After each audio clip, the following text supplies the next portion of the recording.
Seguimos avanzando junto a ti esta mañana de día lunes, hablando también de economía, pero con los expertos que nos explican en simple qué es lo que está pasando tanto a nivel internacional como en nuestro país. Carlos Smith, economista y académico de la Universidad del Desarrollo, ¿cómo estás? Bienvenido. Hola Camila, hola Luis, ¿cómo están? Bien, aquí atentos sin duda a lo que está pasando en materia internacional, que sabemos siempre tiene sus repercusiones por Donald Trump, ahora ya con la polémica del arancel 100% a las películas que ingresen a Estados Unidos, que genera ahí otra temática, pero claro, acá en nuestro país también con los números, con las cifras, porque crecer siempre es importante, pero el tema está en cuánto crecemos y marzo nos dio buenos números, ¿o no? Sí, efectivamente el IMASEC, que es una aproximación al PIB, un índice mensual de actividad económica, marcó 3,8, que está sobre la expectativa general del mercado. Yo esperaba efectivamente un 3,8. Le apunté esta vez. Y efectivamente es una cifra positiva.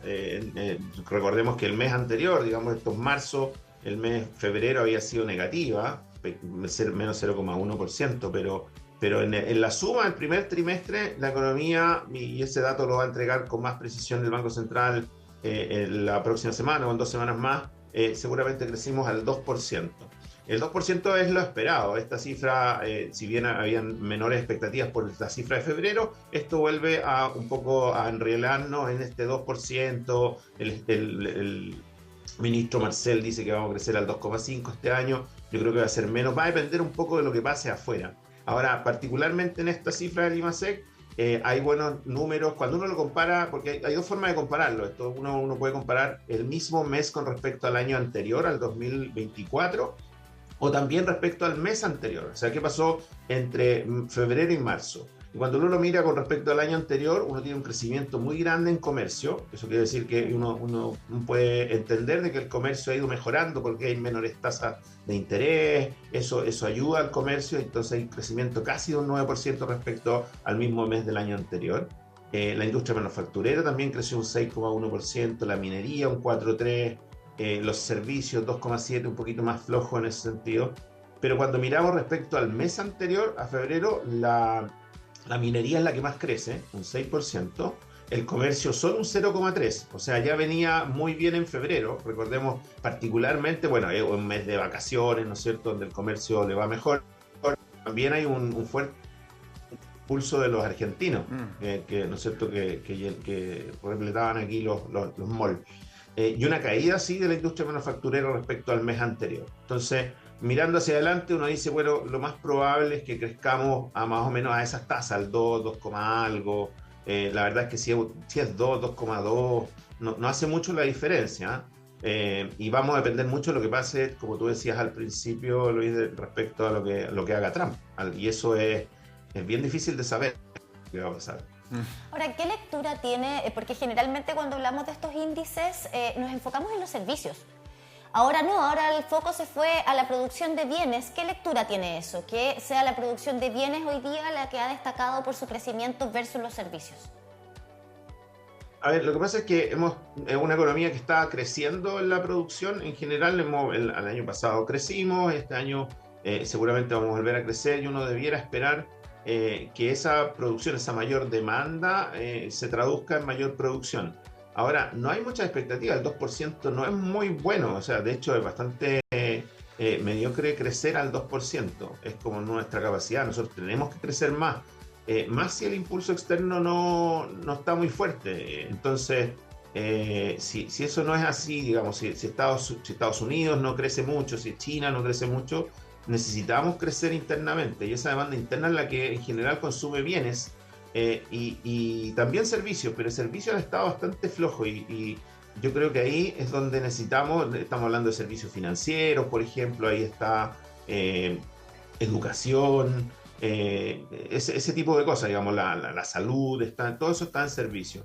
Que en general es muy interno eso. Nosotros exportamos pocos servicios todavía. Tenemos un potencial importante de exportación de servicios, pero los servicios son generalmente muchos de ellos no transables, es decir, uno los toma aquí y no se puede separar de la persona. Entonces al final son ese tipo de cosas que se dan físicamente o presencialmente, si lo quieres ver, puede ser online, pero tiene que haber una persona ahí. Y eso es lo que está creciendo relativamente poco, y la minería es la que está empujando, si uno lo ve, no en términos de estación, digamos, de respecto al año anterior, pero si uno lo mira respecto al mes anterior, es la minería la que nos ha hecho crecer. Fíjate que el año pasado las exportaciones fueron las que más crecieron, y eso es producción de vino, peces, digamos, de salmones, cobre, etcétera. Sí, bueno, sabemos que hay que estar atentos a todas estas decisiones que sabemos también son políticas. Ahora en los próximos días el presidente va a viajar a Japón y China. Vamos a ver que eso no tenga repercusiones también en torno a las decisiones que pueda tomar Donald Trump, porque sabemos que ese se pica por cualquier cosa y deja la tendalá, aplicándolo en buen chileno. Pero ¿qué injerencias también hay y ahí para poder ir entendiendo, porque estamos de cara a las próximas elecciones? Ya lo hablábamos en la mañana, las encuestas, cómo van avanzando. Eso también me imagino que genera mucha especulación en el mercado, además de lo externo. ¿Qué importancia tiene eso también? La seguridad, la tranquilidad que puedan dar los próximos candidatos dentro de nuestro mercado nacional. Mucho, porque las personas cambian su conducta con las expectativas, con los incentivos, y lo que uno puede esperar hacia adelante cambia la inversión muchas veces. O sea, aquí, si tú dices, mira, va a haber un gobierno más pro empleo, entonces hay más probabilidades de que yo diga, ya, me voy a lanzar con el negocio, me voy a lanzar con la inversión. Si es un gobierno que a lo mejor viene a cambiarlo todo, muchas cosas, uno dice, bueno, ¿cómo evalúo el proyecto? Es difícil evaluarlo si no sé qué va a pasar. Entonces al final digo, mejor espero a ver qué pasa, quién sale, etcétera. Entonces todas esas encuestas, que seguramente nos vamos a llenar de encuestas en los próximos meses, van a ser importantes para eso. Yo creo que ahí es donde tenemos que reactivar también el otro lado, en la parte, por ejemplo, la burocracia, lo que se ha llamado, ¿no es cierto?, la permisología, todas estas trabas a los proyectos.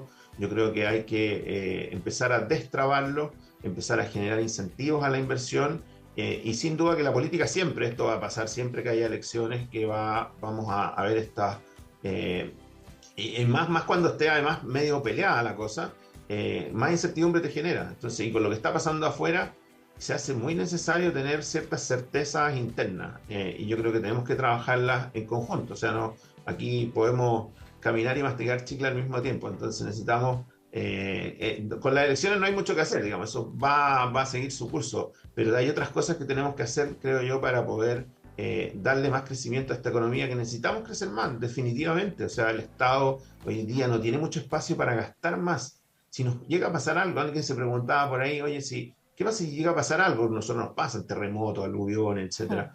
Si nos pasa algo como eso, la pregunta es, ¿de dónde sacamos plata? Bueno, podemos endeudarnos, pero eso implica pasar ciertos límites, generar mayores tasas de mayores pagos por interés. Hoy día estamos pagando casi 4.200 millones de dólares al año, vamos a pagar este año solo en intereses de la deuda.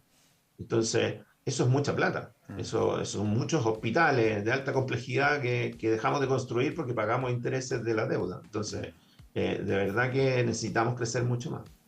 Sí, y bueno, trayéndolo también a la microeconomía, ¿no? La del bolsillo de cada una de las familias que hoy día nos están viendo seguramente en esta conversación muy preocupadas de lo que se viene de cara al invierno. El invierno es sinónimo de gasto.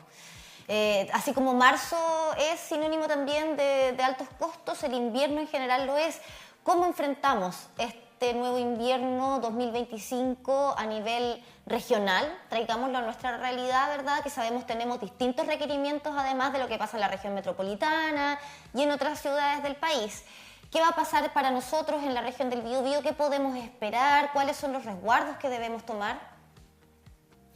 A ver, bueno, familiarmente siempre es bueno hacer este presupuesto y considerar de que viene efectivamente, como tú dices, un periodo de más frío. Hoy día ya se nota mucho más frío que antes, y eso implica mayor gasto en calefacción. La buena noticia, y esto viene de afuera, es que el petróleo está bajando, está bastante bajo, está bajo los $60 el barril, ambos. Y eso es una buena noticia, con un dólar que se ha mantenido relativamente estable, y eso por lo tanto significa que en las próximas semanas, si se mantiene así, podríamos ver bajas en el valor de la parafina y de distintos combustibles. Entonces, eso también es una buena noticia para el bolsillo, o sea, podría ser un gasto un poco menor. Pero claramente hay que hay que planificar bien el consumo. Hoy día cotizar se hace muy necesario porque va a haber un gasto mayor en calefacción que para las familias, claro, es complejo la situación, porque si gastar más en eso implica gastar menos en otra cosa o cambiar los bienes, o la gente tiende a sustituir bienes y tiende a consumir bienes o de menor calidad u otro tipo de bienes que a veces baja el nivel de bienestar. Entonces yo creo que hay que ser muy ordenado en eso, muy ordenado en términos del presupuesto familiar. Y eso no hay mucho más que hacer. Ahora, en términos un poquito más macro, en la región, es una región que tenemos cierta incertidumbre importante en términos de empleo. El tema de la ley de pesca, hace poco leía algunas empresas que estaban viendo la posibilidad eventualmente de cerrar algunas plantas, por ejemplo, de conserva o ese tipo de cosas, de pescados que puede ser complejo, más en una situación como, más encima quedar en invierno, en una situación digamos, sin empleo es bien difícil. Yo creo que como región, que somos una región muy productiva, necesitamos reactivarnos de forma importante. Hay un plan, ¿no es cierto? De hecho, estoy invitado a una exposición de lo que va a pasar con el plan de fortalecimiento regional. Yo creo que ese plan tiene que pasar lo antes posible a concretar cosas, más que el diagnóstico o las conversaciones. Yo creo que hay que empezar a hacer cosas y a empezar a ocuparnos más que preocuparnos. Sí, bueno, sabemos que todo esto termina repercutiendo en nuestro bolsillo. Directamente o indirectamente termina repercutiendo en nuestro bolsillo, desde la incertidumbre de un presidente que puede cambiarlo todo de un segundo a otro, hasta obviamente decisiones de nuestros parlamentarios, de nuestros candidatos presidenciales, obviamente de cara a estos próximos 4 años. Pero también preguntarte por las decisiones estratégicas a largo plazo, entendiendo que Chile ha hecho una inversión importante en materia de generación energética con el sol. Que es una de las más grandes, entiendo, de Sudamérica por lejos, pero del mundo está dentro de las que ha invertido mucho más en materia de generación eléctrica alternativa, como es el caso del sol. Por otro lado tenemos el litio, que sabemos también ha sido todo un tema con respecto a cómo se administra, cómo se lleva, cómo se maneja. Pero también quiero preguntarte por la incertidumbre a largo plazo de nuestro cobre, entendiendo que, claro, está la disputa entre China y Estados Unidos, que es por ahora, pero sabemos que ahora se está metiendo o se va a meter al mercado de Argentina, que dio a conocer hace algunas semanas atrás que encontró un yacimiento de cobre de alta calidad y que espera de aquí al 2050 subir al 20-25% de exportaciones al mundo. ¿Cómo abordamos todas esas temáticas de materia estratégica para ponernos de acuerdo de todos los partidos políticos en torno a nuestra economía? Y lo que tú dices es súper relevante, esa mirada de Estado de más largo plazo, no del corto plazo, porque claro, uno dice, bueno, ¿qué pasa tal como tú dices, con China? Si como están estas conversaciones, si esto mejora, China va a crecer más, entonces vamos a tener mayor demanda de cobre y vamos a tener un precio, no sé, hoy día está casi en $5 la libra, fantástico, pero la pregunta es qué va a pasar más adelante, y esa mirada tiene que ser de largo plazo y súper estratégica, como tú dices. Y tenemos que empezar a pensar en esos proyectos que son a largo plazo, y hoy día que le estamos poniendo un montón de trabas a esos proyectos, uno entiende que cualquiera de estos proyectos tiene impacto ambiental, eso es inevitable. O sea, hacer un edificio, tu propia casa, construirla, tiene impacto ambiental. Entonces, ahora, eso no quiere decir que tengamos que relajar la política ambiental, Claro. pero tener reglas claras, y si ya definimos una política, bueno, y lo cumple el proyecto, entonces démosle el vamos, y empezar a judicializarlo, etcétera, es bien complejo porque los efectos no se ven inmediatamente, se ven a muy largo plazo en términos de crecimiento y bienestar de un montón de personas. Entonces siempre hay que hacer este análisis costo-beneficio, y yo creo que hoy día tenemos una oportunidad. Nosotros tenemos todo lo que el mundo necesita hoy día, tenemos cobre que el mundo necesita, la electromovilidad, hacia allá va el mundo sí o sí. Podemos discutir la velocidad en la que puede ir, pero hacia allá va el mundo, por lo tanto necesita cobre, necesita litio, necesita tierras raras, súper importante para la región particularmente. Las tierras raras son esenciales, no podríamos estar conversando en este minuto por esta vía sin las tierras raras, no podríamos tener celulares sin las tierras raras. China lo está utilizando como medida de negociación con Estados Unidos, las tierras raras, ya lo hizo en 2019 y hoy día lo está haciendo con mayor fuerza. Y nosotros somos de los que tenemos aquí, con un sistema mucho más limpio de lo que hace China. China no sabemos cómo, en realidad se sabe cómo lo hace y es una cosa muy, muy dura con el medio ambiente. Y podemos ser un socio estratégico. Yo creo que eso es lo que necesitamos ver. Estos movimientos que tenemos que hacer ahora tienen que pensarse para las próximas décadas. Y eso no es tan fácil, y menos en términos de lo que está pasando en términos de que tenemos elecciones. Entonces, pero hay que hacerlo, definitivamente, porque si no se nos van a empezar a meter el resto. Ya se nos ha metido gente en el litio, etcétera. Nosotros esperando tomar decisiones cuando el resto avanza, y avanza bien rápido. Pasó con el puerto de Perú, sin ir más lejos. Sí, Carlos, ¿estamos de vuelta en la senda del crecimiento como aseguraron desde el gobierno o todavía es muy ambicioso señalar eso?